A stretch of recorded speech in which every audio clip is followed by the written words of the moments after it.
आज का हमारा जो टॉपिक है ये बीएमएस थर्ड फेज का 8वां चैप्टर है। ये चैप्टर जो है ये guideline for reporting research care concert और एरियो, इसके बारे में आज हम थोड़ी सी जानकारी हासिल करेंगे, जितना बीएमएस के थर्ड फेज के सिलेबस के हिसाब से।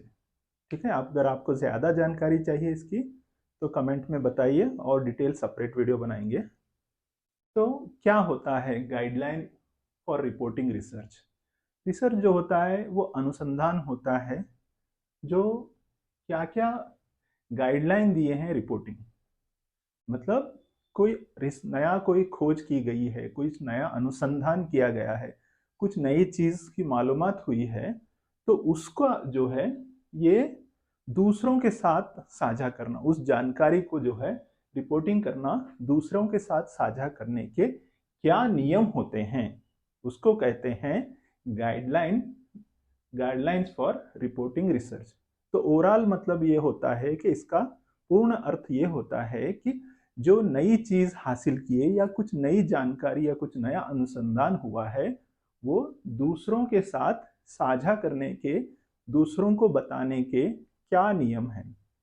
तो क्या होता है, जैसे हम कोई कोई नई चीज देखते हैं हमारी जिंदगी में रोजमर्रा की, तो हम क्या करते हैं उसको कहानी के रूप में हमारे आसपास दोस्त बिरादर से हम क्या करते हैं उसकी कहानी बताते हैं। तो उसी तरह से जब भी कोई वैज्ञानिक को या जब भी कोई डॉक्टर को, जब भी किसी रिसर्चर को कुछ नई चीज मिलती है, कुछ नई जानकारी मिलती है, तो वो जानकारी जो होते हैं वो दूसरों को कैसा बता सकते हैं, उसके क्या गाइडलाइन है, क्या नियम है, वो आज हम जानने की कोशिश करते हैं। तो ये गाइडलाइंस जो है ये क्या होते हैं प्रिंटिंग फॉर्म, ये क्या होते हैं स्टोरी में नहीं बताकर यहाँ पर इस तरह से एक तरीके से बताते हैं। तो वो हम जानेंगे कि कोई चीज अगर साइंटिस्ट को नहीं पता लगी, विज्ञानिक को या डॉक्टर को, तो वो कैसे दूसरों से साझा कर सकता है उस जानकारी को, क्योंकि क्लियरली नियम दिया गया है अगर आप कुछ नई खोज करें हैं तो वो खोज अपने तक ना रखें, वो दूसरों को भी बताएं। ओके, उसे कहते हैं ये गाइडलाइन फॉर रिपोर्टिंग रिसर्च। तो जो मेनली ज्यादा इस्तेमाल इस्तेमाल होने वाले ये केयर कॉन्सर्ट और अराइव क्या होते हैं वो हम आज जानेंगे।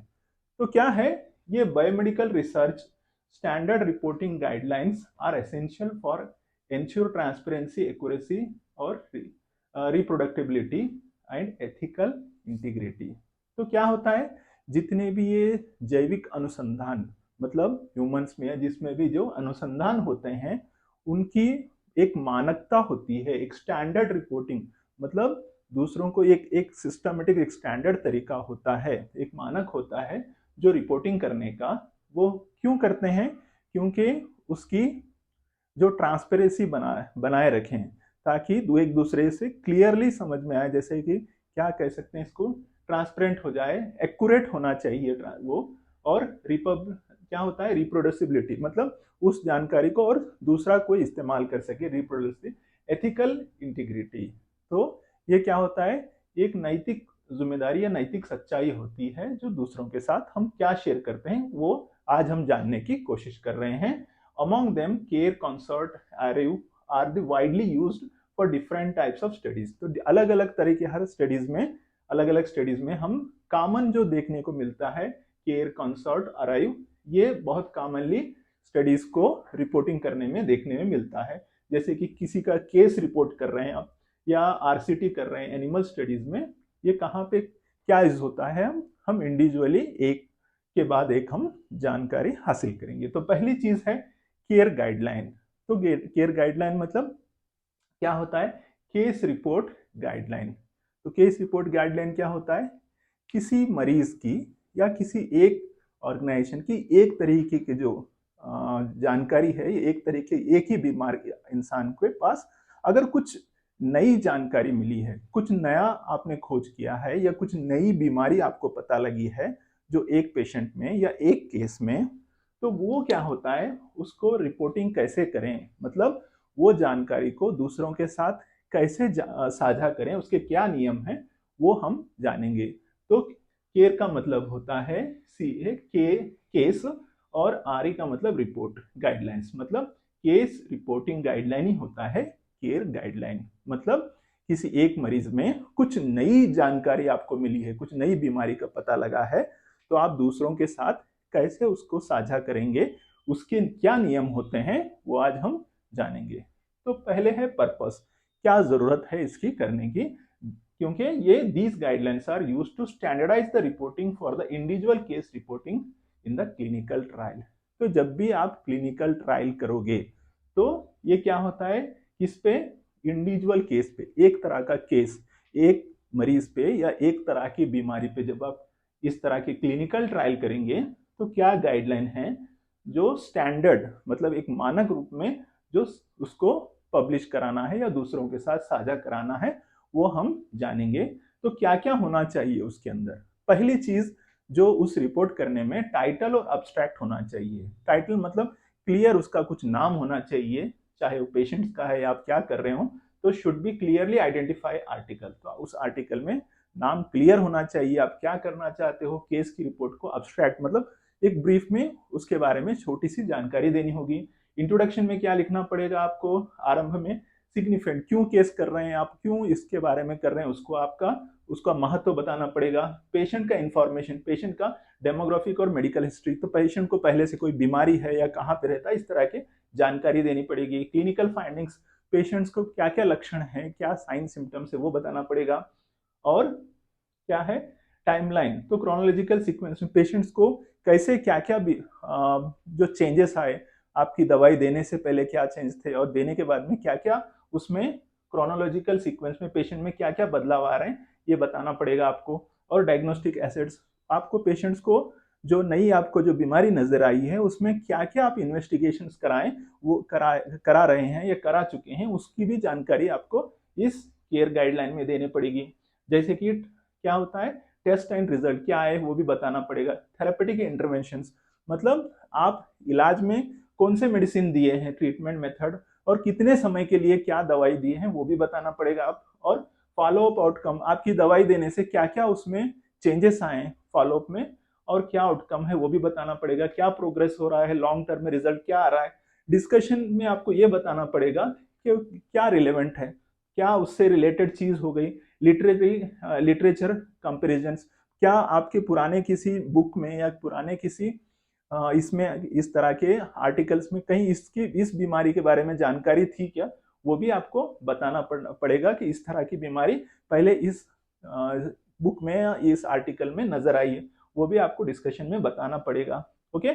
और इन्फॉर्म कंसेंट, जब भी आप पेशेंट का केयर रिपोर्टिंग गाइडलाइंस करोगे तो आपको पेशेंट्स का कंसेंट लेना पड़ेगा, पेशेंट की परमिशन लेनी पड़ेगी कि आपका जो केस है मैं दुनिया भर से जो साझा कर रहा हूँ, दुनिया को उसके बारे में जानकारी दे रहा हूँ, क्या आप उसके लिए परमिशन दोगे। तो इस तरह से आप उनको उनके लैंग्वेज में इन्फॉर्म कंसेंट लेना पड़ेगा, पेशेंट अप्रूवल लेना पड़ेगा आपके पेपर की पब्लिकेशन करने के लिए। ये इसकी गाइडलाइन होती है। तो अब हम जानेंगे कि किसका क्या फायदा है, क्यों कराए जाते हैं इस तरह के case reports. Okay, the case report guidelines, उससे फायदा यह होता है कि promote structured and ethical reporting for unique clinical scenario. मतलब जब भी किसी बीमारी के बारे में कुछ नई जानकारी हासिल होती है तो ये प्रमोट करता है कि स्ट्रक्चर एक सिस्टमेटिक वे में और एथिकल रिपोर्टिंग करने में ये रूल्स रेगुलेशन या रिपोर्टिंग काम आती है। और एनहांस द लर्निंग और रेयर नॉवेल केसेस, मतलब ये क्या करेगा, जो नई बीमारी या नई किसी चीज के बारे में आपको जो पता लगा है, ये दूसरे डॉक्टर्स के साथ या दूसरे साइंटिस्ट के साथ ये साझा करने में ये मदद करता है। और एनकरेज द ट्रांसपेरेंसी, क्योंकि इस तरह से आप ये जानकारी दूसरों से साझा करने से ये क्या हो जाएगा, ये आपका केस जो है ट्रांसपेरेंसी को मदद मिलता है। तो ये है हमारा केयर गाइडलाइंस। ठीक है। तो अब हम दूसरा जो है गाइडलाइन जानते हैं, जिसे हम कहते हैं कंसोर्ट गाइडलाइन। ठीक है। ये कंसोर्ट गाइडलाइन क्या होता है, ये consolidate standard of reporting trials.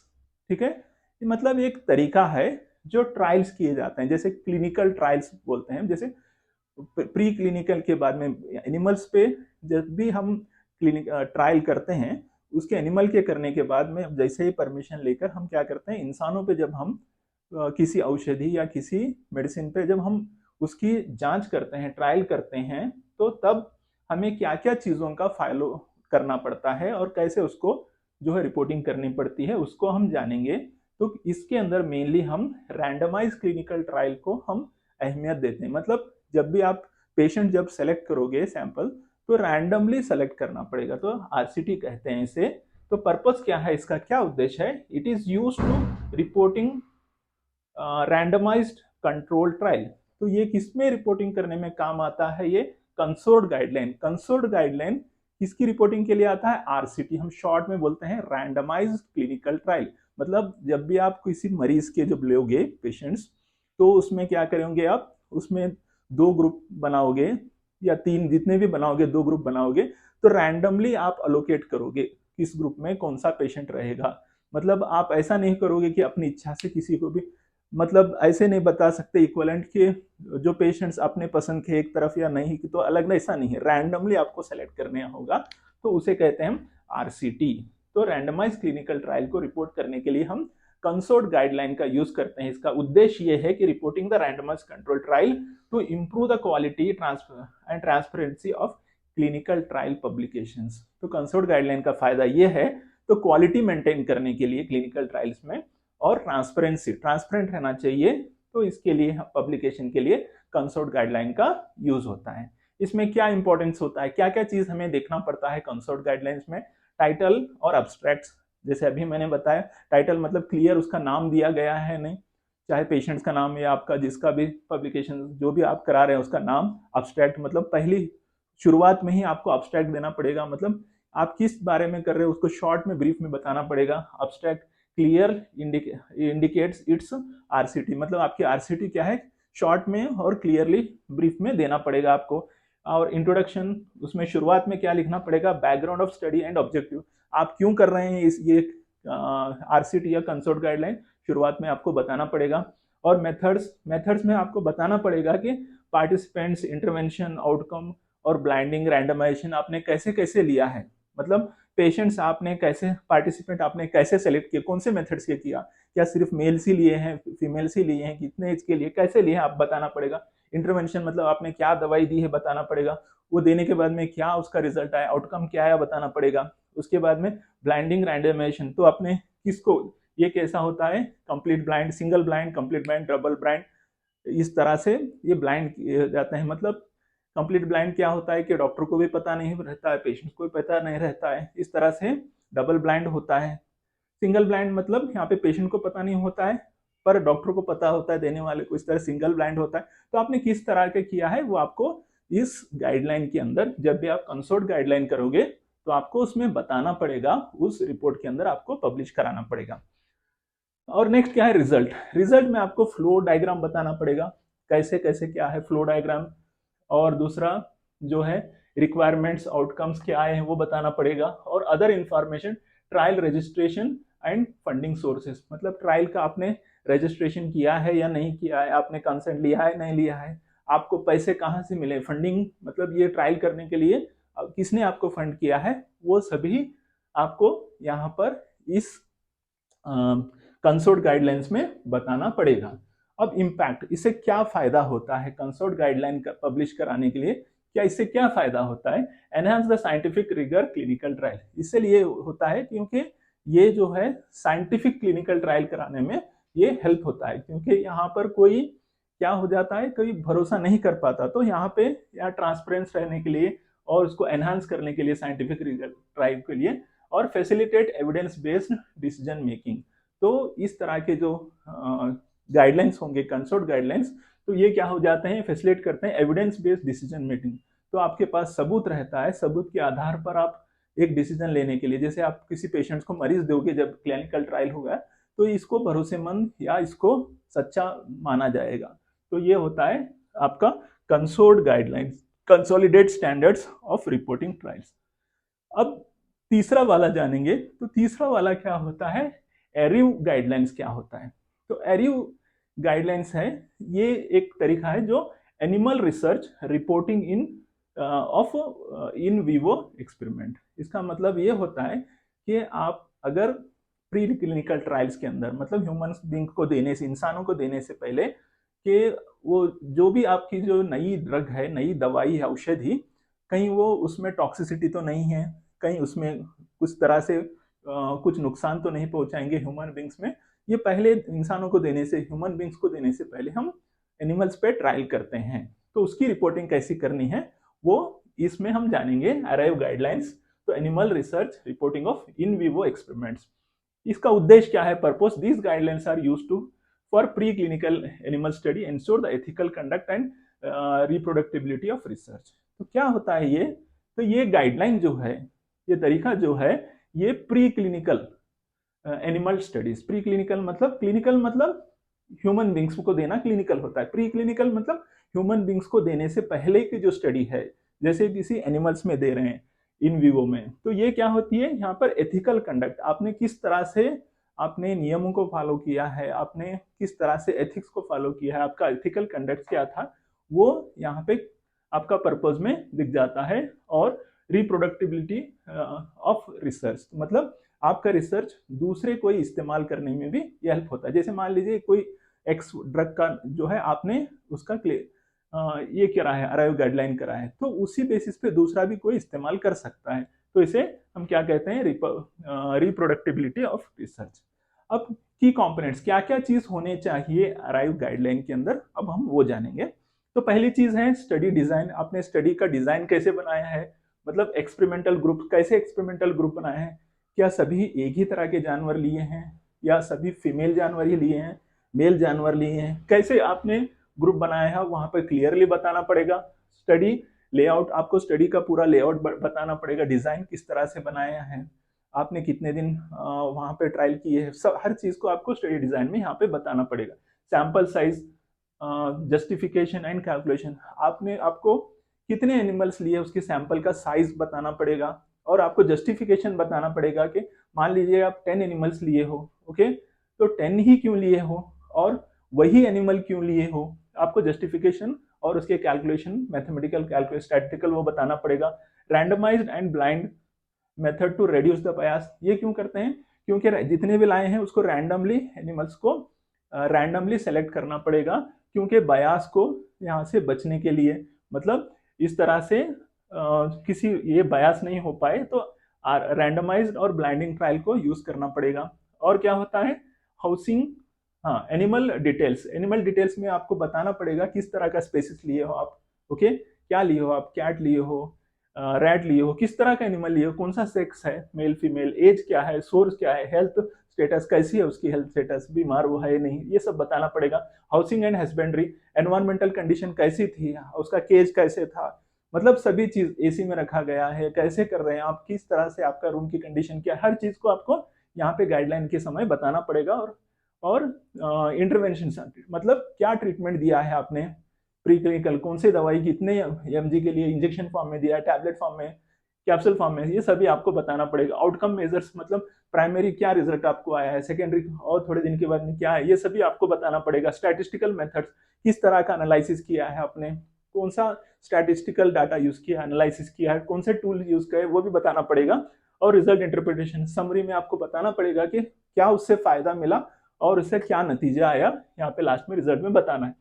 Impact क्या होता है इसका, कि improve animal welfare and research ethics. इससे, इस गाइडलाइंस को फॉलो करने से ये होता है कि एनिमल्स, मतलब जानवरों की सुरक्षा, वेलफेयर हो जाए, क्योंकि रैंडमली कोई भी किसी को एनिमल्स के मार के उसके एक्सपेरिमेंट नहीं कर पाए, और एथिकल रिसर्च की एथिक्स को फॉलो कर पाए, और एनहांस रिप्रोडक्टिबिलिटी, मतलब आपका किसी और यूज कर सकता है रिप्रोडक्टिबिलिटी, उसको एनहांस करने के लिए और डाटा की क्वालिटी को अच्छी करने के लिए ये अराइव गाइडलाइंस को फॉलो किया जाता है। और aids in the better translation of animal research to humans, मतलब क्यों किया जाता है? क्योंकि ह्यूमंस के लिए फायदेमंद हो जाए, बेटर ये translation humans, animals research to human, humans के लिए, इंसानों के लिए, ताकि इंसानों पे जब ट्रायल्स किया, एनिमल्स पे ट्रायल किया जाता है तो पता लगता है कि वो कितना जहरीला है, किस तरह से नुकसान करता है, पहले ही पता लगता है, उसके लिए भी ये फायदेमंद है।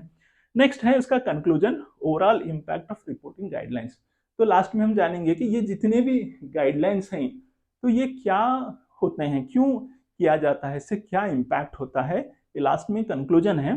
तो ये ओवरऑल क्या होता है impact, reporting guidelines improve the clarity, transparency and completeness of the research publications.